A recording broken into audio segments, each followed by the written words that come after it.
Assalamualaikum warahmatullahi wabarakatuh.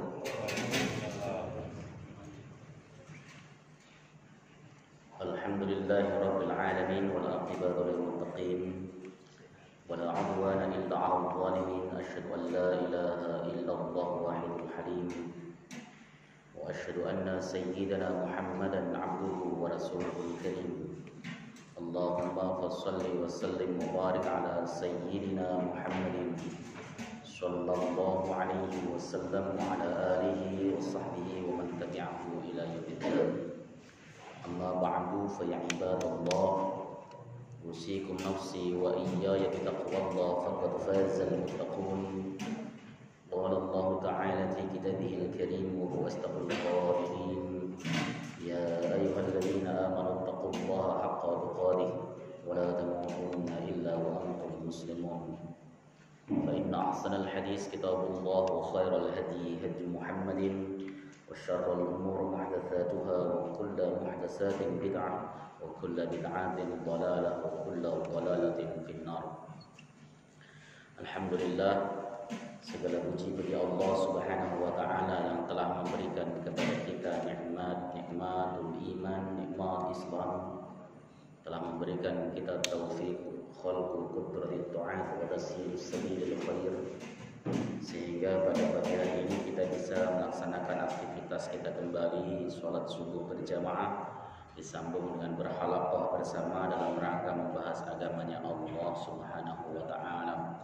Salawat salam semoga senantiasa tercurah atas nabinya Rasulullah Muhammad sallallahu alaihi wasallam beserta seluruh keluarga beliau, sahabat, kerabat dan pengikutnya serta kita semuanya yang insyaallah istiqomah konsisten dalam menjalankan dan mengerjakan sunnah-sunnahnya hingga akhir masa.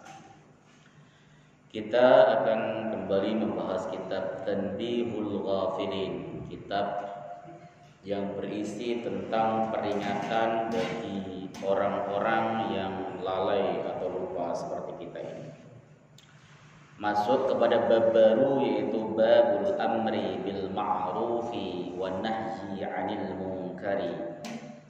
Bab di dalam menjelaskan tentang amar ma'ruf dan nahi munkar.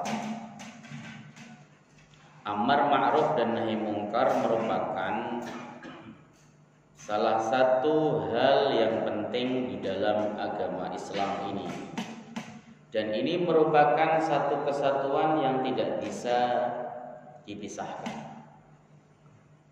Amrun bil ma'ruf, nahyun 'anil munkar, itu satu kesatuan yang tidak bisa dipisahkan. Karena kaidahnya itu begini: amrun bisyai'in nahyun an diddihi. Seperti itu. Itu kalau kita belajar usul fikih itu adalah namanya kaidah usul fikih. Nahzun an syai'in amrun bididdihi. Perintah terhadap sesuatu hal itu merupakan larangan terhadap kebalikannya. Atau larangan terhadap sesuatu hal itu merupakan perintah terhadap kebalikannya. Coba contoh. Kita menganjurkan atau mengajak orang melaksanakan sholat, berarti itu melarang untuk meninggalkan sholat. Iya toh?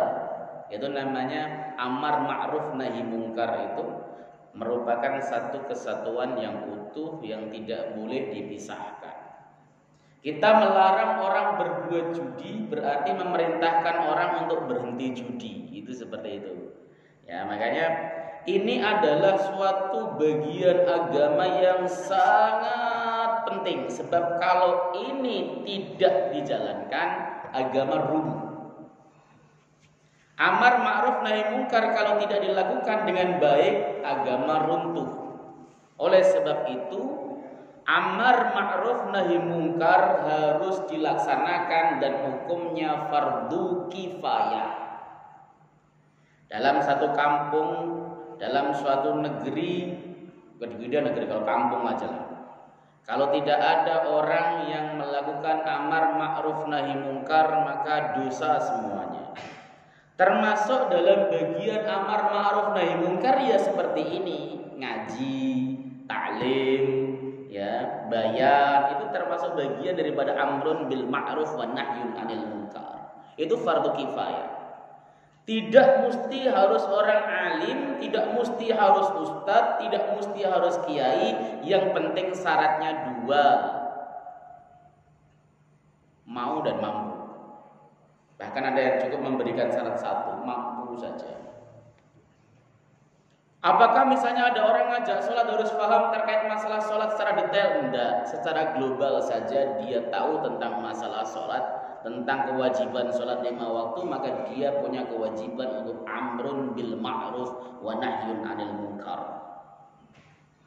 Kalau ini kita kemudian sadari semuanya bahwa amar ma'ruf nahi munkar itu merupakan fardu kifayah, maka kita semuanya akan ikut terlibat di dalam amar ma'ruf dan nahi munkar. Bahkan orang yang pelaku maksiat sekalipun wajib fardu kifayah juga, include di dalam kewajiban fardu kifayah juga untuk mencegah perbuatan maksiat apabila kemaksiatan tersebut itu zahir, nampak.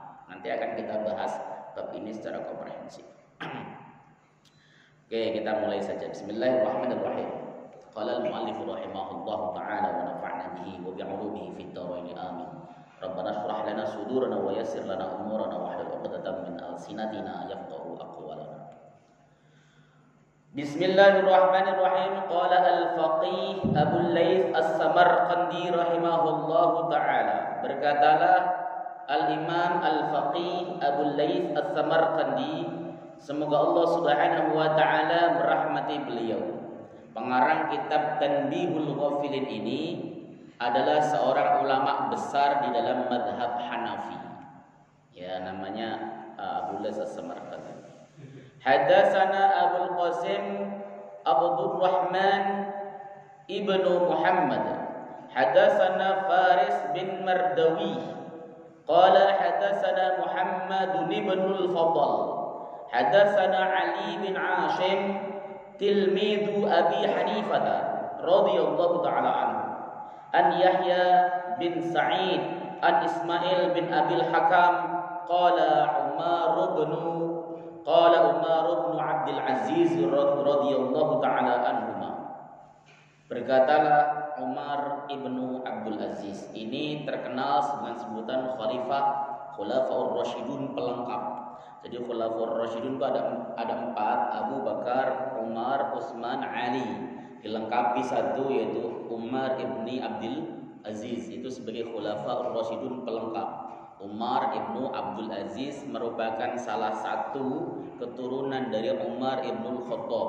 Beliau mewarisi sifat zuhud, adil daripada eyangnya yaitu Umar ibnu Khattab. Ya. Umar ibnu Khattab kita ketahui orangnya zuhud luar biasa.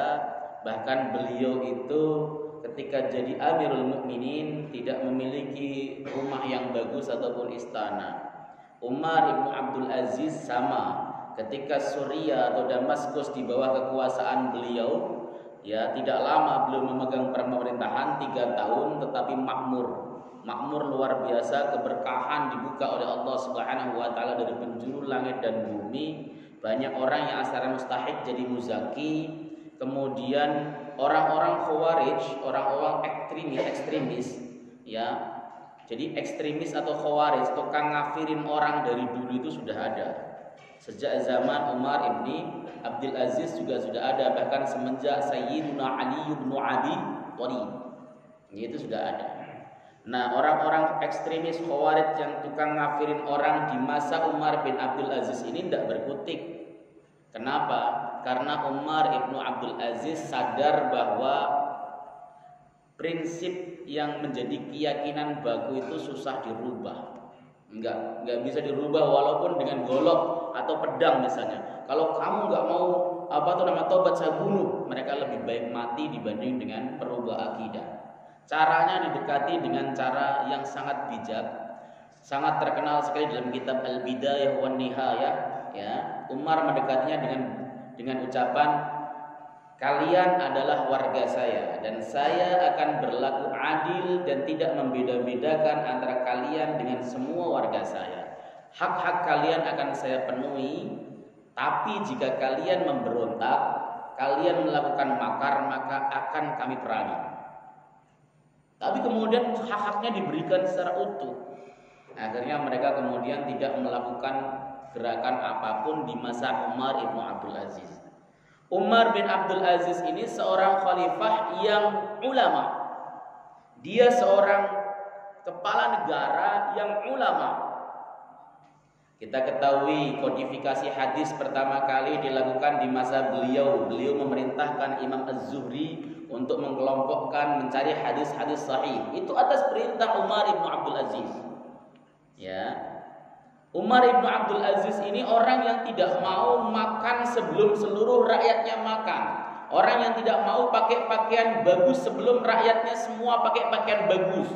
Meninggal di usia muda padahal dia seorang tajir, seorang pedagang yang sukses, importer yang berhasil. Sebelum menjadi seorang khalifah, beliau adalah seorang yang kaya raya. Tapi semenjak menjadi presiden, kepala negara, beliau menjadi orang yang miskin. Kenapa? Karena beliau mendermakan semua hartanya di jalan Allah untuk kemakmuran rakyatnya. Itu namanya Umar bin Abdul Aziz. Beliau termasuk al-khilafah ala manhajin nubuwah. Beliau berkata, "Inna Allah Ta'ala la yu'adzibul 'amata bi'amalil khassah, walakin idza dhaharatil ma'asi falam yunkiru faqad istahaqqal qaumu jami'an al-'uqubata." Sesungguhnya Allah Subhanahu wa Ta'ala itu tidak akan menyiksa semua orang dengan perbuatan terkutuknya sebagian orang-orang tertentu. Enggak. Allah Subhanahu wa Ta'ala itu tidak akan menurunkan azab kepada semua orang, seluruh penduduk negeri, seluruh penduduk kota dengan perbuatan maksiat dan dosa yang dilakukan oleh orang-orang tertentu. Sebagian orang tidak.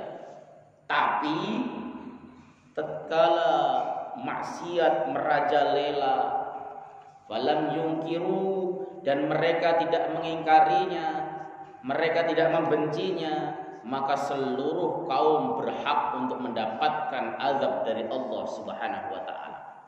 Jadi ayat yang berbunyi wattaqu fitnatan la tusibanna alladzina zalamu minhum khassah. Jangan takutlah kalian terhadap fitnah yang tidak hanya menimpa kepada sebagian orang-orang zalim saja.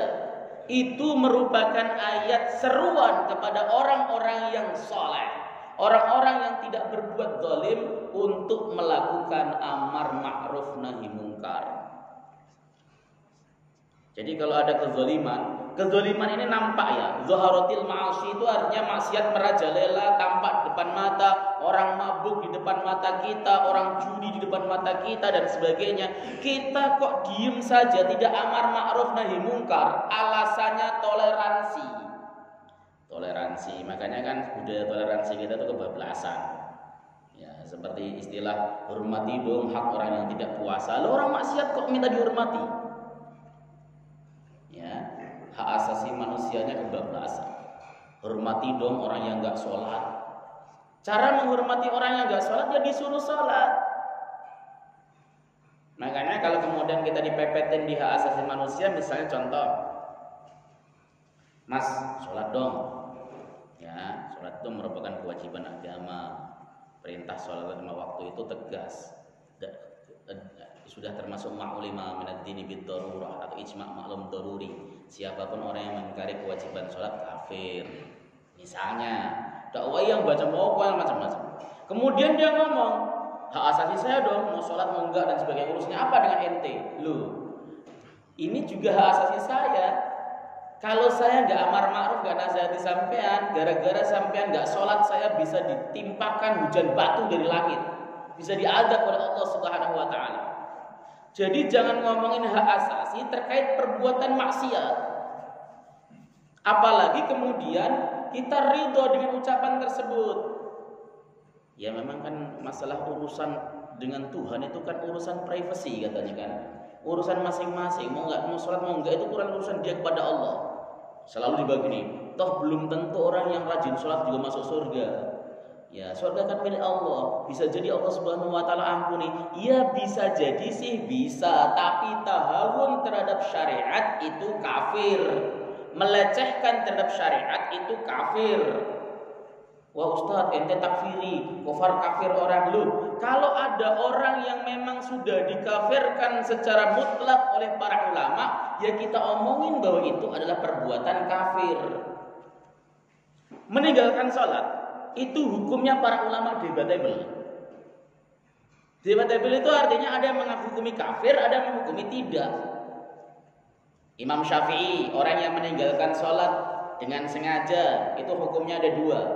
Jika benci terhadap perintah sholat maka dia kafir. Jika dia malas saja maka dia fasik, dosa besar. Imam Ahmad tidak. Tidak benci kalau meninggalkan sholat sekali kafir. Tapi semua ulama sepakat bahwa orang yang meninggalkan sholat karena benci terhadap syariat sholat, ragu terhadap perintah sholat, itu kafir. Sepakat, gak ada khilaf. Kayak gini kita harus menyadarinya. Nah, jangan sampai gara-gara kemaksiatan yang ditimbulkan oleh sekelompok orang, lalu kita merasa kalau kita soleh sendirian, lalu Allah akan melepaskan kita. Yang penting kita ibadah, udah nggak usah lihat tetangga seperti apa, fokus ibadah saja, perbaiki sholat Anda dan sebagainya. Tetangga mau belangsak bodoh amat, itu urusan dia kepada Allah Subhanahu Wa Taala. Habis yang nanti di neraka. Lo kok bisa? Ya bisa. Coba bayangkan kalau seandainya rumah tetangga terbakar sampai cuek. Nggak apa-apa, yang terbakar kan rumah samping, bukan rumah kita. Nggak apa-apa, yang terbakar rumah depan rumah kita, bukan rumah kita, santai saja. Selagi kita fokus ibadah, maka kita akan diselamatkan. Habis beneran rumah sampean. Itu cara berpikir. Kita itu aneh.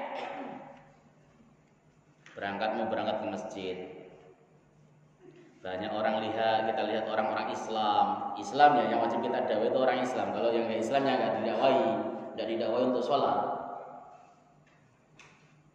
Nggak pada sholat, hayya 'alas sholat, malah dia masih nongkrong dan sebagainya. Tapi cuek saja, yang penting saya akan sholat sendiri. Misalnya,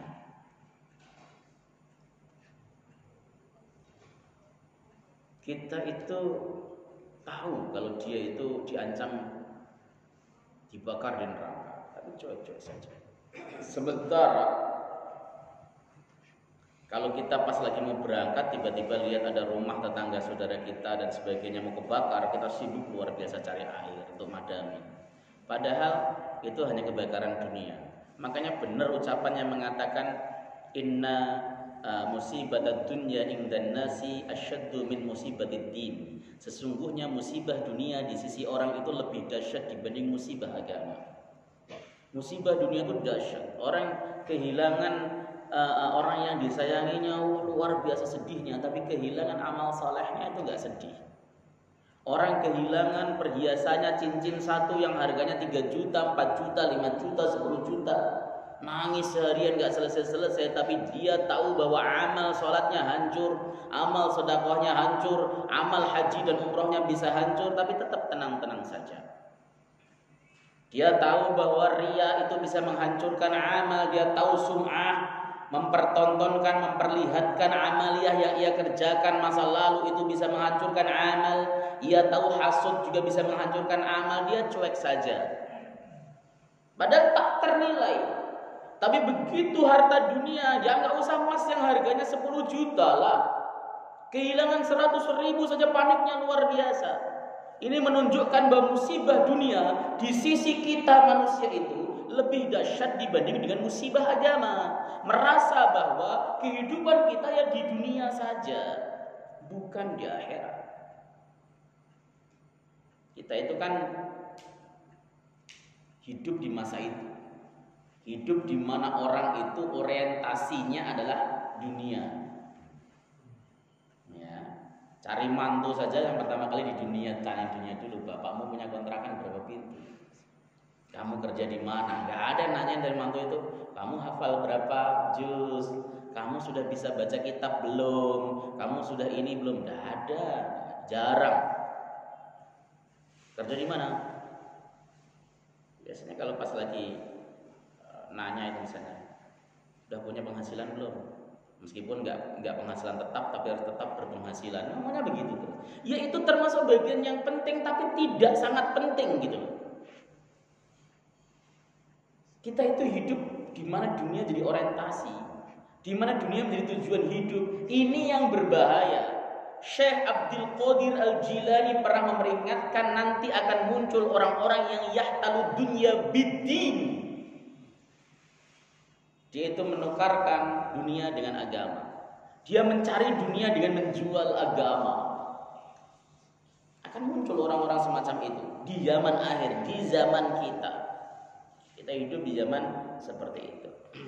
Musibah dunia begitu dahsyat, musibah agama kita anggap enteng. Coba misalnya kita gagal mendapatkan proyek, misalnya contoh proyek kecil-kecilan lah yang nilainya 1 miliar misalnya, gagal gara-gara kita telat datang untuk tanda tangan, orang yang ngambek lalu kemudian mengatakan udah kita nggak jadi kerjasama, gagal 1 miliar nilainya. Nyeselnya luar biasa, ngutuk dirinya sendiri, pulang-pulang udah marahin keluarganya kenapa nggak mensupport, kenapa nggak bangunin dari pagi dan sebagainya. Tapi kalau telat sholat subuh mah biasa saja. Ya, kenapa? Karena merasa yang dijanjikan oleh Allah itu nggak terlihat, yang dikatakan lebih baik daripada dunia seisinya itu nggak terlihat. Coba terlihat bentuknya misalnya dalam bentuk emas segede rumah misalnya, nggak usah gede-gedean lah. Bentuknya misalnya mobil Alphard misalnya. Anda telat sholat subuh berarti kehilangan mobil Alphard 1. Udah nyeselnya, udah ngutuk diri sendiri, pokoknya luar biasa. Ya, itu kita hidup di zaman itu. Maka perlu ada orang yang bangkit untuk amar ma'ruf nahi mungkar, memerintahkan perbuatan baik, ngajak ngaji, ayo ngaji. Makanya kalau ada informasi ngaji dimanapun yang baik, ngaji yang baik ya. Karena ngaji itu ada yang nggak baik juga, ngomongin orang, ngaji kok misuh-misuh misalnya begitu ya nggak baik. Ya. Sebarkan kepada orang lain, bagian daripada ngajak. Perkara orang tersebut mau atau tidak, tugas dan kewajiban untuk melakukan amar ma'ruf nahi mungkar selesai. Perkara dia mau apa tidak terhadap ajakan kita bukan urusan kita. Allah yang memberikan hidayah. Kita itu hanya menjadi asbab daripada hidayah itu. Tapi Allah yang memberikan hidayah kepada siapapun orang yang dikehendaki. Wong yang sudah ngaji di majelis taklim begini aja belum tentu dapat hidayah semuanya kok. Kalau hidayah bayan sih dapat, karena hidayah bayan kan sekedar penjelasan begini saja, pulang dapat ilmu. Hidayah taufik belum tentu. Hidayah taufik itu adalah dia bisa mengamalkan apa yang ia tahu, itu belum tentu. Itu fadl dari Allah, itu anugerah Allah, itu pemberian Allah. Makanya taufik itu kan definisinya khalqu qudratit ta'at wa tashilus sabilil khair. Kita diberikan mampu untuk melaksanakan ketaatan ibadah dan dimudahkan jalan kebaikan, itu namanya taufik. Bapak bisa datang ke masjid melaksanakan ibadah, sholat itu taufik dari Allah, bukan karena kemampuan kita sendiri, bukan. Manusia itu terbatas masalahnya. Wa dzukira anna Allah Ta'ala awha ila Yusa' bin Nun alaihi salam, inni muhlikum min qaumik 40,000 min hiyarihim wa 60,000 min syararihim. Faqala ya Rabbi haula'il ashrar wa ma balu ahyar. Qala innahum lam yaghdabu li ghadabi. Dituturkan Allah memberikan wahyu kepada Nabi Yusa' bin Nun alaihi salam. Sesungguhnya aku akan membinasakan dari kaummu 40,000 orang-orang pilihan, orang-orang baik, dan akan membinasakan 60,000 orang-orang buruk. Nabi Yusa' berkata, Tuhan, kalau orang yang buruk sih wajar, tapi apa salahnya dengan orang-orang yang baik? Kenapa juga ikut diazab? Kenapa ikut dibinasakan? Allah mengatakan, karena mereka tidak murka sebab murkaku. Ada perbuatan maksiat mereka diam, ada perbuatan salah mereka diam, mereka acuh terhadap lingkungannya, mereka tidak peka terhadap orang lain yang sama-sama saudara muslimnya. Hanya saja dalam prinsip amar ma'ruf wa nahi mungkar itu tidak boleh meninggalkan kemungkaran baru, tidak boleh menimbulkan kemungkaran baru. Misalnya contoh, ada orang misalnya melakukan perbuatan maksiat, tiba-tiba kita tonjokin, kita injek-injek, ya, kita gundulin, kita tabokin, tidak seperti itu. Kata fal yughayyirhu biyadihi itu maknanya bukan main tonjok sendiri. Enggak boleh, itu namanya amar ma'ruf nahi mungkar tapi menimbulkan kemungkaran baru. Tidak boleh. Tidak boleh kita itu membasuh air kencing dengan perkara najis lainnya, tidak boleh. Kalau kita mau melakukan amar ma'ruf nahi mungkar, laksanakan dengan sebaik-baiknya. Bilainin au ighlad bihasbi ma yanfa'. Dengan lembut ataupun tegas, mana yang manfaat, tetapi tidak boleh menimbulkan kemungkaran baru. Misalnya contoh juga, kita mengajak orang sholat misalnya, orang yang nggak sholat nggak mau, kita maki-maki dengan bahasa binatang, itu kemungkaran, ya.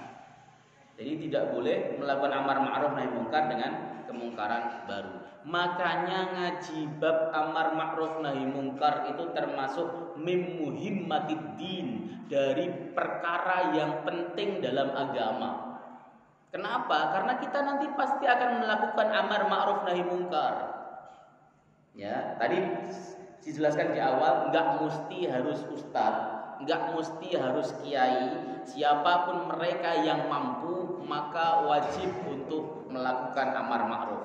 Ya, wah saya kan bukan kiai pak, ya saya enggak berani ngajak dan sebagainya. Lah kalau enggak berani, antum ambil yang paling ringan, ingkarnya dengan hati.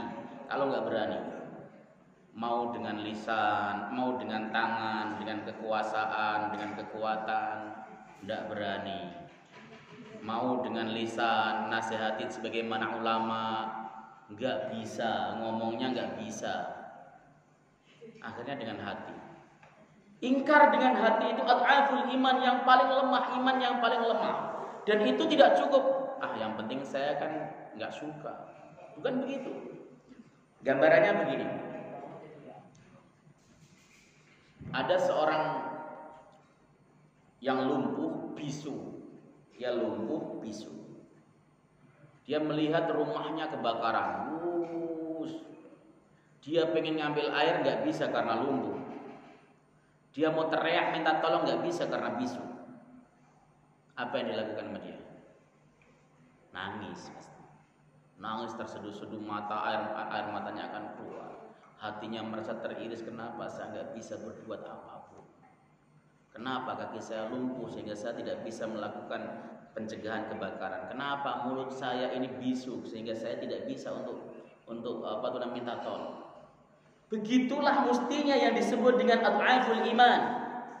Dia mau amar ma'ruf dengan fisiknya, dengan kekuatannya, dengan anggota badannya, dia tidak mampu, nggak bisa, lumpuh. Dia pengen amar ma'ruf dengan lidahnya, dia nggak bisa, dia bisu. Dia melihat kemungkaran tersebut di matanya, di depan matanya, di gang depan rumahnya. Keponakannya yang melakukan, sahabat karibnya yang melakukan, tapi mau ngomong dia nggak bisa, mau berbuat dia nggak bisa. Nangis dia dalam sholat dan tahajudnya. Ya Allah, berikan hidayah kepada saudara-saudara saya. Nangis, serius. Kalau kemudian orang ini memiliki semangat yang sama, mungkar yang ada di lingkungan kita insya Allah dihabisin sama Allah dengan caranya. Karena kita mendoakan di dalam sholat kita. Kita selama ini cuek pak, maaf, semuanya cuek. Doa habis sholat untuk dirinya sendiri semuanya. Mana pernah kita ingat kepada umatnya Nabi Sallallahu Alaihi Wasallam, minimal Allahumma ighfir li ummati Muhammadin, Allahumma ansur ummata Muhammadin, Allahumma rzuq ummata Muhammadin, Allahumma kfi ummata Muhammadin, Allahumma shfi ummata Muhammadin. Semuanya. Pernah ya? Allahumma arham ummata Muhammadin. Jarang. Kita itu doa untuk individu kita dan keluarga kita. Doanya kalau enggak kemudian pakai Allahumma inna nas'alukal huda wa tuqa wal 'afaf wal ghina. Terus apa lagi? Ya, pokoknya doanya sifatnya individu, kalau enggak kita ke keluarga, ke jamaah, apalagi kalau doanya sendiri. Jarang kita ingat kepada umat Rasulullah Muhammad sallallahu alaihi wasallam. Padahal itu merupakan bagian dari, apalagi dia bukan tetangga, bukan saudara kita. Apalagi dia bukan keluarga kita, mau brengsek mau apapun nggak pernah kita doakan. Coba selipkan doa untuk mereka. Ya Allah, berikan hidayah kepada kaumku. Ya Allah, tunjukkan mereka kaum-kaumku yang di rumah masih nggak pada sholat untuk rajin sholat dan sebagainya. Selipkan doa banyak orang ketika sama-sama dikumandangkan, itu insya Allah lebih mustajab dibanding dengan doa satu orang. Ayo kita mulailah untuk merubah cara kita, ya, karena itu merupakan bagian amar ma'ruf wa nahi munkar. Jangan merasa bahwa kalau kita sudah merasa ya yang penting saya kan nggak setuju, sudah nah, begitu aja lewat, nggak ada perasaan apapun, bahkan nggak pernah merasa bahwa apa itu namanya itu merupakan bagian daripada kewajiban kita. Ingat,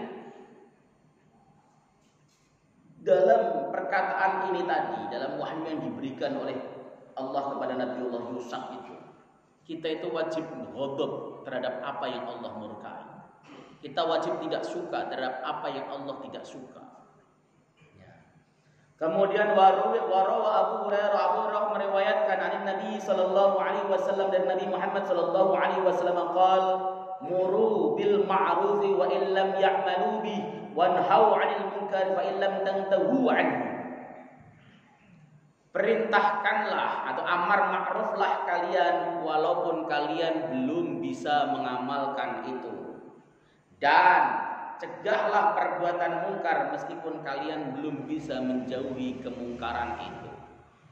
Ini minimalis. Jadi ketika ada orang melakukan perbuatan maksiat, dia itu sebenarnya adalah pelaku maksiat, dosanya banyak. Ketika hendak melakukan amar ma'ruf nahi munkar, jangan nunggu kita itu bersih dulu. Meskipun diri kita itu talattuh bidunub, orang yang banyak dosa, tapi tetap wajib amar ma'ruf nahi munkar. Ustaz itu masuk kabur maktan indallah Ustaz. Kabur maktan indallahi an taqulu ma la taf'alun. Murka Allah sangat besar bagi orang yang cuma bisa ngomong tetapi tidak melakukannya. Ayat ini turun untuk orang munafik yang tidak melakukan amal apapun, ya. Dan juga kemudian banyak ulama membawa ayat ini untuk orang mukmin yang hanya bisa berbicara tetapi tidak melakukan aksinya. Tapi kalau kemudian dihadapkan pada dua posisi, bahkan para ulama menjelaskan jika seluruh daerah tersebut maksiat semuanya, ahli maksiat semuanya, maka antar ahli maksiat tersebut harus ada yang amar ma'ruf nahi munkar, meskipun dia termasuk dalam golongan itu. Misalnya semuanya itu kena, ada yang maksiat judi, ada yang maksiat minum khamr, ada yang maksiat tukang ngomongin orang dan sebagainya. Tetap punya kewajiban untuk mengingatkan akan perbuatan maksiat yang mereka kerjakan. Sebab siapa tahu dari lidah mereka itu terpancar hidayah. Hidayah itu bukan dari mana penjelasan tersebut muncul, dari kiai kek, dari ustadz kek, dari tukang ojek kek, dari siapa saja. Tapi begitu Allah jadikan itu asbab hidayah dia, jadi. Maka banyak orang yang dinasihatin kiai sampai berbusa-busa, dia nggak tobat. Begitu diajak oleh sesama teman premannya, langsung tobat. Kiai ngomongnya, wah pakai dalil hujan Quran, gerimis hadis, ya banjir tafsir misalnya. Nggak mempan orangnya gitu. Tapi begitu datang temennya, ngomong sambil nangis, ngomong tentang kisah hidupnya, tobat bisa. Ini adalah hak prerogatif Allah untuk memberikan hidayah. Asbab hidayah hanya Allah yang tahu. Kita yang wajib mengusahakan lewat jalur mana. Apakah kiai tadi gagal? Tidak. Di dalam amar ma'ruf nahi munkar itu tidak ada istilah gagal. Semua berhasil. Jadi jangan kemudian wah ini ustadz dakwahnya gagal. Masa dakwah keliling-keliling terus gak ada satupun yang ikuti. Itu bukan urusan kita. Kalau keberhasilan dakwah itu dihitung dengan jumlah pengikut, ya Nabi Nuh gagal dalam dakwah. Ya, gagal. Kenapa? Bahkan beliau sampai mengaku sendiri, walam yazidhu min du'ai illa firara, dan tidak tambah ya dari dakwahku tersebut. Walam yazidhum min du'a illa firara, kaumku enggak nambah dari dakwahku kecuali malah tambah kabur semuanya. Ya. Itu menunjukkan bahwa dakwah itu yang penting proses, bukan hasil. Ajak orang sebanyak-banyaknya. Perkara dia mau apa tidak itu urusan dia kepada Allah Subhanahu wa taala. Dakwai lagi, dakwai lagi, dakwai lagi. Itu namanya amar ma'ruf wa nahyun 'anil munkar. Ya. Jadi saya suka dengan ucapan Abu Hurairah, suka dengan hadis ini. Meskipun para ulama kritikus hadis mengatakan hadisnya dhaif, tapi sejalan dengan perkataan Imam Syafi'i. Imam Syafi'i belum mengatakan bahwa aku itu cinta sama orang saleh meskipun aku sendiri bukan orang saleh. Aku tuh benci sama ahlul maksiat meskipun aku sendiri pelaku maksiat. Nah, lalu antum ngambil kesimpulan berarti Imam Syafi'i orang ahli maksiat? Bukan. Itu ada ucapan mengandung ketawaduan Imam Syafi'i. Imam Syafi'i tawadhu sekali, ya, dan juga memberikan pelajaran kepada kita untuk mencintai orang soleh. Gak mesti harus kita nunggu soleh dulu. Ya. Untuk melakukan amar ma'ruf nahi mungkar, nggak mesti kita harus nunggu baik dulu. Untuk minta kepada Allah Subhanahu wa taala, nggak mesti kita harus nunggu suci dari dosa dulu.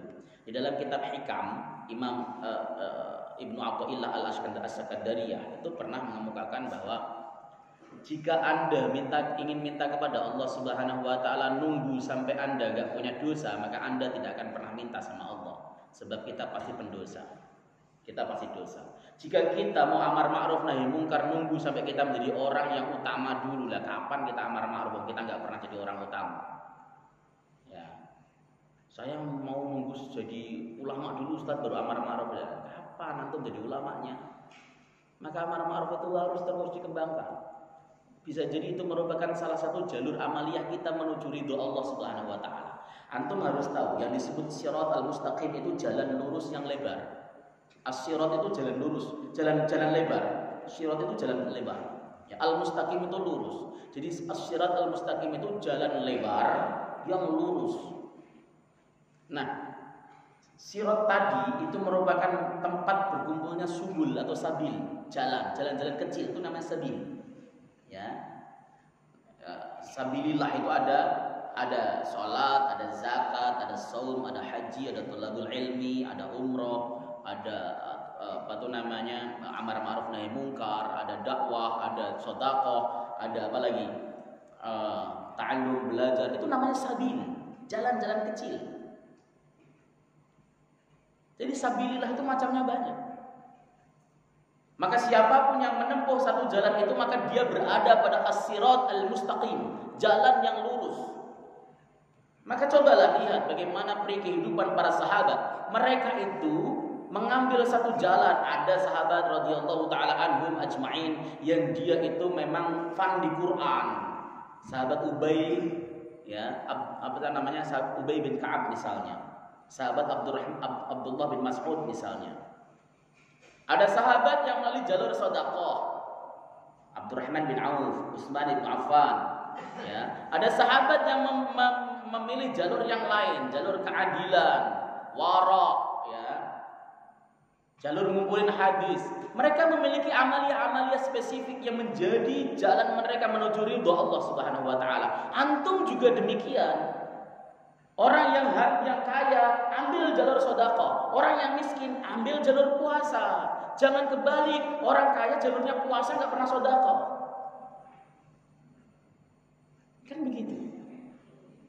Imam Ghazali yang paling keras mengkritik orang-orang kaya yang puasa mulu nggak pernah sedekah. Di dalam kitab Asnaful Maghmurin kalau nggak salah, saya pernah baca.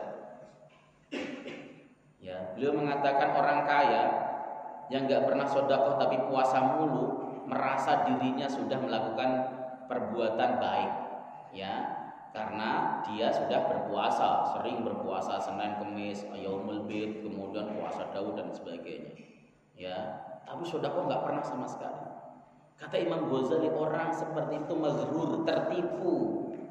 Kenapa? Orang kaya itu dianjurkan mendekatnya kepada Allah lewat jalur sedekah. Kalau orang miskin dibanyakin puasa, ngirit beras. Ya. Ada jalurnya sendiri-sendiri. Ambil bagian masing-masing. Orang yang apakah nggak boleh orang kaya puasa Ustaz? Boleh, tapi sedekahnya dulu jalan sambil puasa. Boleh, bagus. Apakah nggak boleh orang miskin sedekah? Sangat boleh.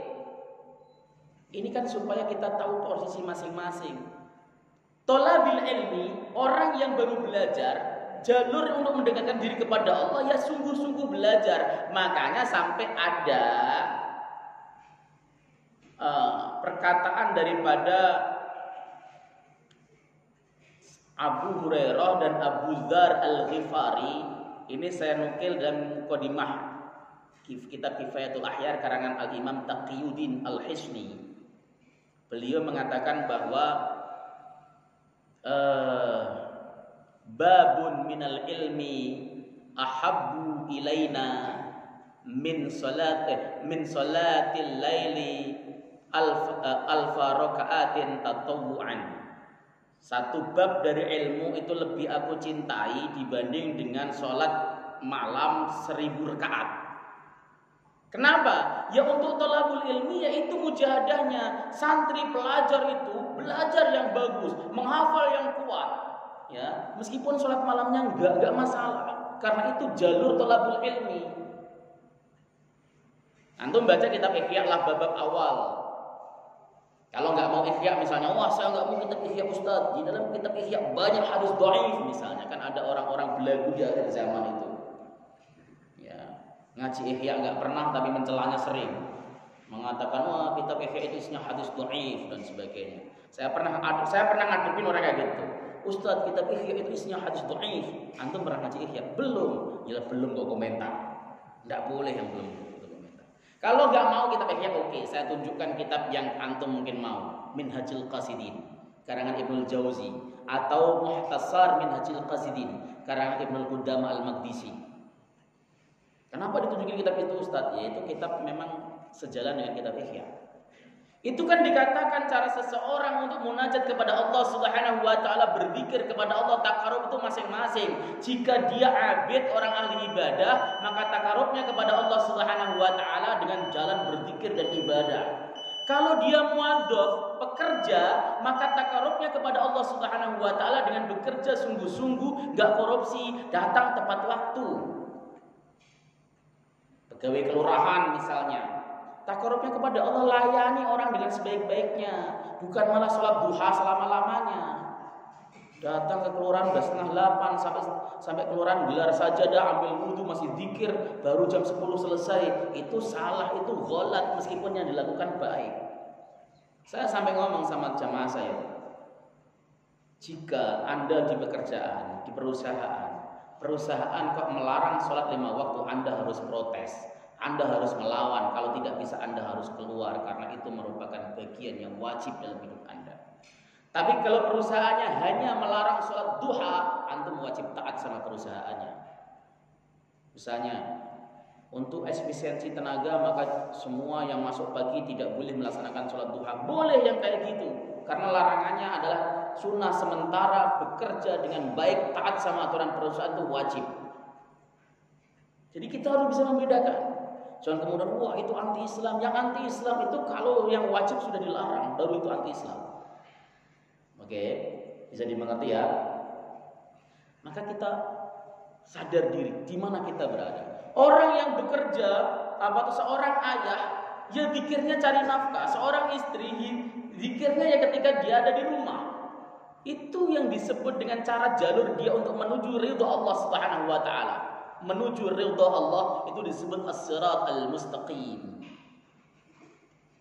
Karena jalur ini sulit untuk istiqamah, maka kita wajib serius untuk menitinya. Saya ingat perkataan Habib Lutfi.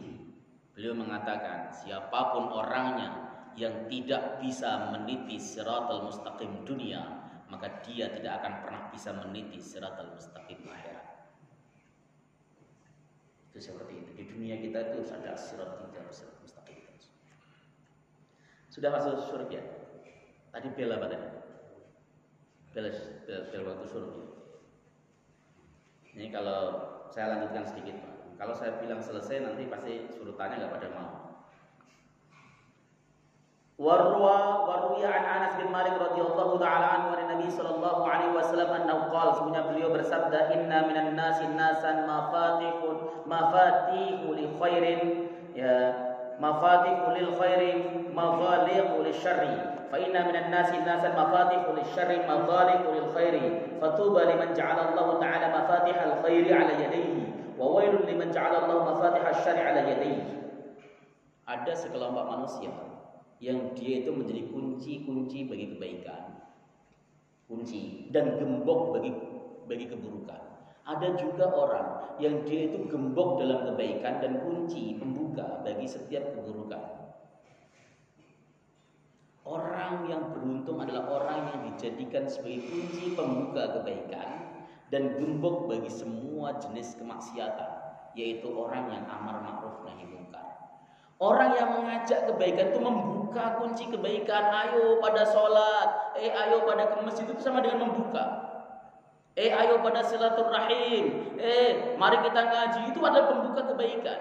Maka kita mengajak orang itu sama dengan menyebarkan kebaikan. Ngajak orang untuk infak, saudara-saudara sekalian, silakan yang mau infak, itu merupakan ajakan pembuka kebaikan. Mau responnya tersebut baik atau tidak bukan urusan kita. Mau dia ngasih atau tidak bukan urusan kita. Itu murni hidayah dari Allah Subhanahu wa taala. Tapi harus ada orang yang menunjukkan. Harus ada orang yang ngasih tahu. Saudara sekalian, besok minggu keberapa ada pengajian dan sebagainya, itu pembuka kebaikan. Setelah dia tahu nggak datang, itu urusan dia kepada Allah Subhanahu wa taala. Jangan kemudian ya kita dakwah ikhlas Ustaz, nggak usah pakai pamflet-pamfletan, nggak usah pakai pengumuman-pengumuman. Semua kan kalau memang mau dikasih hidayah sama Allah ya. Sebetul yang antum katakan, tapi kita itu wajib menjadi salah satu bagian pembuka atau penunjuk kepada kebaikan itu sendiri. Lalu gembok daripada kemungkaran atau keburukan. Saya keingat Sayyidina Umar itu terkenal dengan sebutan gembok neraka jahanam. Ya. Kenapa? Sebab keadilan dan ketegasan beliau neraka jahanam itu digembok. Ya, saking tegasnya. Sayyidina Umar itu enggak main-main. Kalau meluruskan jamaah shaf saja siapa lurus, kalau enggak lurus akan saya luruskan dengan pedang. Wah, kan gitu kan serem. Coba ya, Ustadz Izi bawa pedang ketika sholat jamaah. Lurus gitu kan, sambil diginiin. Kalau enggak lurus saya luruskan dengan pedang.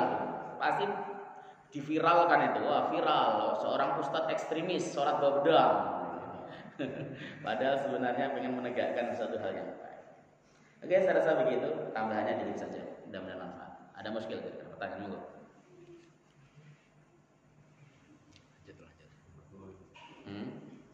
Serem ya kalau nanya masalah ginian ya.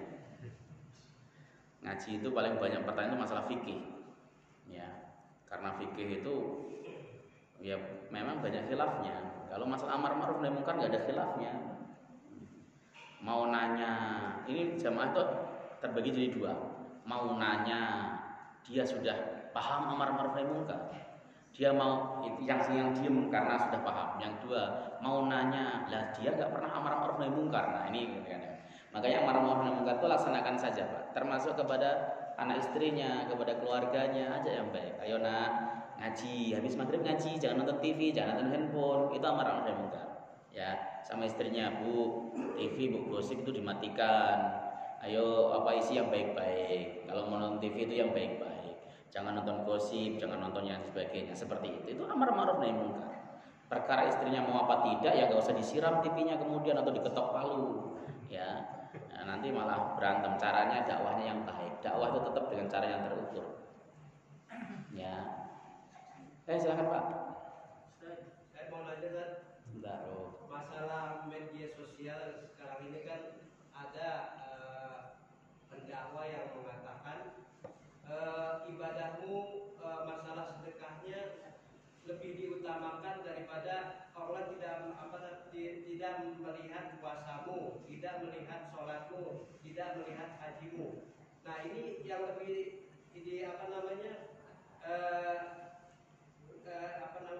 yang nanti di akhirat itu mana yang lebih utama, apa sholatnya atau sedekahnya? Itu Ustaz. Karena di media sosial banyak yang mengatakan Allah melihat sedekahmu. Gitu Ustaz. Makasih. Ya. Ya semua akan dilihat di akhirat, dihisab di akhirat. La yughadiru saghiratan wala kabiratan illa ahsaha. Enggak ada satupun yang ditinggalkan oleh Allah, pasti dihitung semuanya. Jadi enggak usah khawatir. Jadi kalau ada yang mengatakan, oh Allah nanti yang lihat sedekahmu, berarti dia memang lagi nganjurin sedekah. Kalau orang nganjurin sedekah ya begitu. Kalau nganjurin haji, la al-hajjul mabrur laisa lahul jazaa illa jannah. Haji mabrur itu balasannya surga, saudara-saudara sekalian. Maka sekarang bayarlah ONH misalnya. Itu biasanya punya travel haji. Ya. Yang punya travel umroh beda ngomongnya. Wah, al-umroh fil Ramadan tadul haji al-hijjatu ma'i. Ya, orang yang umroh di bulan Ramadan tak dulu hijjatal ma'i. Dia sama dengan haji bersamaku. Ayo kita umroh di bulan Ramadan 35 juta saja. Nah, seperti itu. Banyak sekali yang. Jadi kalau yang pertama, apakah ada hadisnya ataukah apa ada dasarnya, saya belum melihat seperti itu. Tapi saya wajar dari zaman dulu saya di pesantren itu ada. Seperti contoh, antum pernah dengar hadis tentang semangka? Semangka. Tahu ya? Di dalam beberapa kitab seperti di dalam kitab Bustanul Arifin itu saya pernah baca bahwa makanan surga itu adalah makanan semangka. Jadi makanlah semangka karena sesungguhnya manisnya adalah manis surga dan sebagainya. Guru saya ketika dulu ngaji Buyatul Mustarsyidin, beliau kan ada komentarnya, hadis tentang semangka itu hadisnya palsu. Ya, beliau mengatakan ini adalah ulah dari pedagang semangka. Kalau pedagang semangka di ngomong pakai hadis itu laris ya, wah manisnya surga itu semangka. Baik, makanya kemudian sering wah gigit semangka, manis sekali. Ini pada buah surga. Apakah di surga ada semangka? Ya bisa jadi ada karena Allah mengatakan dalam Al-Qur'an bahwa buah yang diberikan adalah buah yang dulu dimakan di dunia. Tapi jangan spesifik semangka, kecuali kalau pisang itu ada dalam Quran jelas. Ya. Biasanya yang ngomong gitu mungkin tadi masalah sedekah adalah orang yang memang suka untuk menonjolkan sedekah. Ya.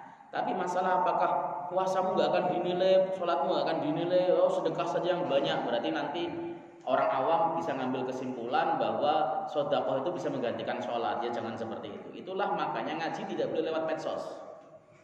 Medsos itu hanya untuk menambah pengetahuan, menambah wawasan. Ngaji tetap harus mujalasah sama ulama. Itu serius.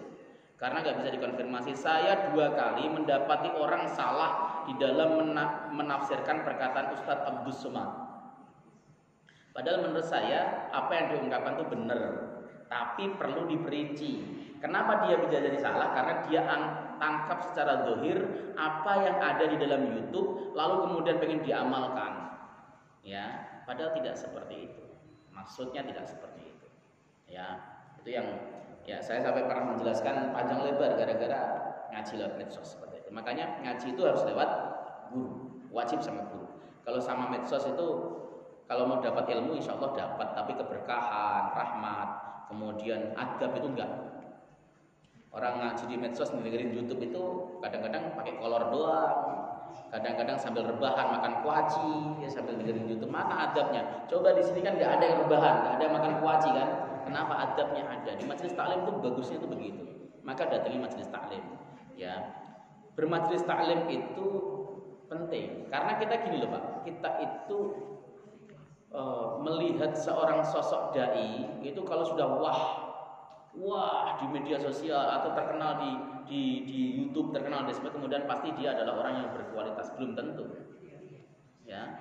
Karena memang dulu sudah diisyaratkan dalam kitab namanya Dhammul Hawa ataupun dalam kitab Talbis Iblis karena Ibnu Jauzi, beliau mengatakan bahwa dai-dai akhir zaman itu adalah dai-dai yang cuma menggemar tukang dongeng, tukang cerita, kemudian hanya sekedar menggembirakan para audiens segala seperti itu. Maka ya harus hati-hati dalam memilih ya Pak ya. Jangan kemudian yang kayak gitu, kita amalkan saja, berarti sedekah lebih utama. Nggak usah puasa, repot nanti banyak orang masuk neraka gara-gara orang salah. Gitu saja. Ya silakan Mas. Pak Ustaz. Tentang hadis man ra'a minkum falyughayyirhu bi yadihi fa in istita'a bi lisanihi fa in istita'a bi qalbihi qadarika ad'aful iman itu yang ketiga. Wa bi qalbi qadarika ad'aful iman, artinya di sini ada semacam barometer bahwa amar ma'ruf merupakan barometer daripada keimanan. Kemudian yang ingin saya tanyakan, ketika hati kita, hati saya ini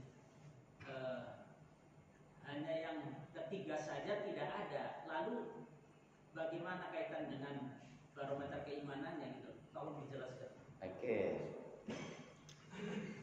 Jadi Nabi kan mengatakan man ra'a minkum munkaron falyughayyirhu bi yadihi.